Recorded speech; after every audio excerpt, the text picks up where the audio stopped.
Hey, how y'all doing, my friends? Me once again, and tonight I bring you a double feature of some straight-to-video films. The first movie is Cage, 1989 straight-to-video movie, and the 1994 sequel, Cage 2, is in some places it's called Cage 2: Arena of Death. Now, both films star the one and only Lou Ferrigno from the Incredible Hulk TV series and stuff. And also stars Red Brown. Ah, you know who Red Brown is by now. And of course, I got a Coke Classic right here, bottle, which I always like these more than the cans because they get cold better. See if I can open up in front of camera over here if it doesn't blow up and whatever. Oh, thank God, it didn't explode. Ah, take a swig of this. Today's been a busy day, so was yesterday. No, I'm not working, but I was at grandmother's house, picking up some stuff that she going through some papers and finding pictures and picking up some things that she wanted me to have. I have a bureau over here, with drawers and stuff. I don't know what you call that, to put clothes in. I got that. It's big right there. Uh, some other things, I guess. I think she's gonna give me I mean, not give me. I mean, she wanted me to have this refrigerator that's a little bit bigger than the one I have over here next to me and stuff. So I got to go back there pick that up. So it's not a one-day thing, obviously. I mean, it's a lot of work to pick that up. My family came over there as well and stuff. So that's what I've been busy doing yesterday and earlier today. And I think tomorrow I got to go back there, get more stuff. Like, stuff that she wanted me to have from my mom and everything. So decided to treat myself to a little double feature. I watched the first movie late last night, and I guess I'll start talking about that one first. It came out 1989, straight to video, like I said. The movie is directed by some guy named Lang Elliott, who really didn't go on to direct. He was mostly a producer. The only films he directed was some movie called Private Eyes, The Private Eyes, Dorf, and The First Games of Mount Olympus, Cage, and the last thing he did was Cage 2. And stuff like that. He hasn't really done much. And the writer behind it as well is Hugh Kelly. Hugh Kelly, wow. The only thing Hugh Kelly has done was he done this film, the sequel, and he penned the screenplay for Warriors of Virtue, which I'm not a fan of. That movie I just didn't care about. I just thought the action scenes looked ho-hum to me, in my humble opinion. Turn on the fan a little bit there. So, what's to say about this film? Like I said, it stars Lou Ferrigno, Red Brown, and movie opens up. We're in Vietnam, 1969, and Lou Ferrigno plays the sergeant in the middle of a firefight.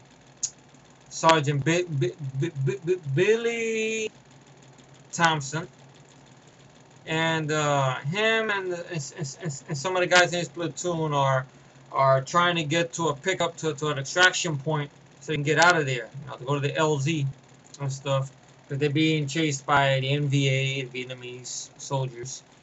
And of course, his commanding officer is Red Brown, who plays Scott Monroe. I guess he's a captain. And they're in a firefight there. Lou Ferrigno gets the machine gun, fucks up a couple of Vietnamese soldiers. Okay. And everything like that. And basically what happens, the chopper shows up. Pretty much all the men that were in the platoon are killed. One guy's barely hanging on. Lou Ferrigno carries him to the helicopter. Helicopter people wanted the people in the chopper, they want to take off. But he goes, no, we forgot the sergeant. We're not leaving without Scott. We're not leaving without Scott. And Red Brown with his pistol, downplaying that a little bit, just boom, boom, boom with his pistol. Takes out a couple of them. And then the helicopter takes off, and Billy, Lou Ferrigno's character, hangs onto one side of the helicopter and takes a belt and hangs side of the helicopter so Red Brown's character could grab it and they can pull themselves up. So he's holding on to him, but he's hanging by the helicopter. Good stunt. And it turns out one of the Vietnamese soldiers takes a shot, practical effect, at the left temple of Lou Ferrigno's character. So he's just bleeding there, still holding on, just hanging there, like halfway brained. And then it opens up with the credits, and you get a very weird, out of place country music song that doesn't feel like it belongs there. And the montage is basically you see Scott and Billy in the same hospital together.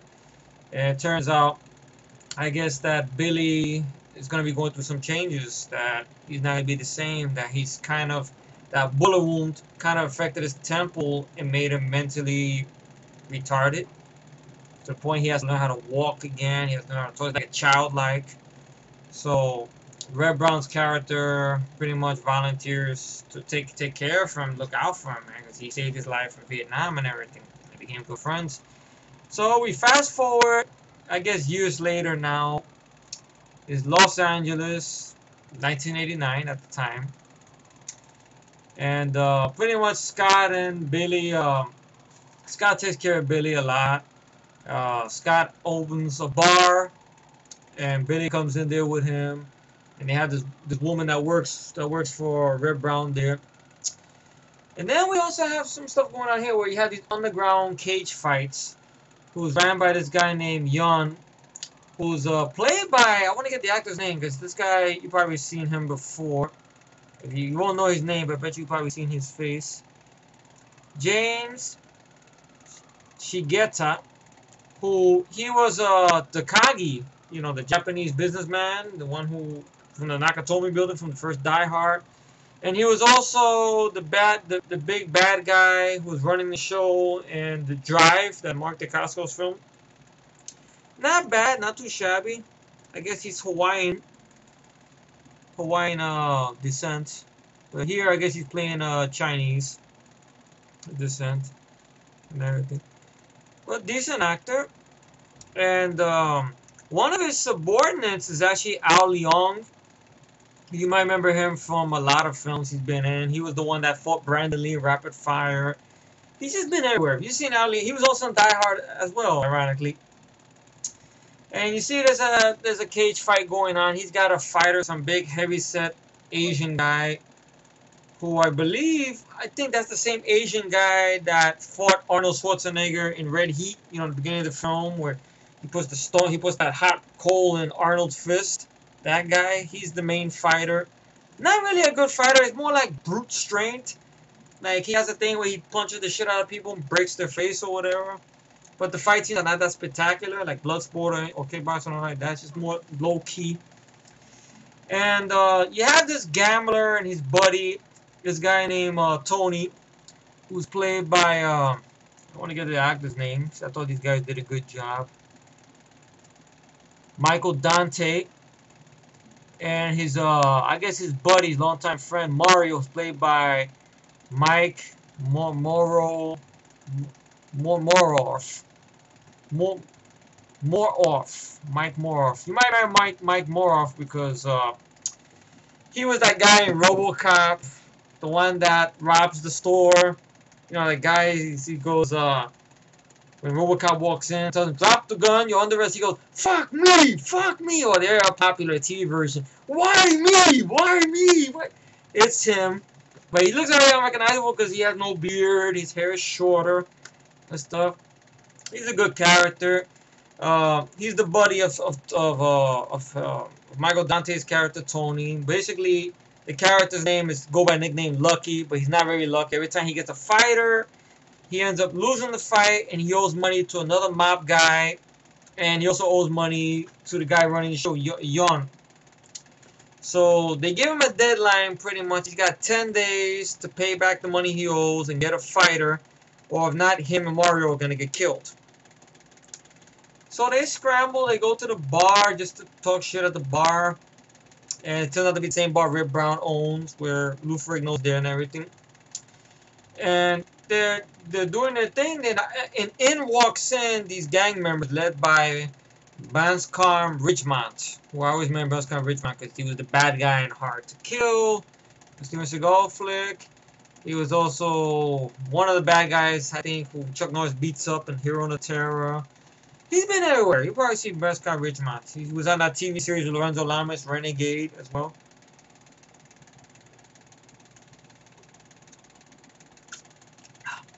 Always Coca-Cola.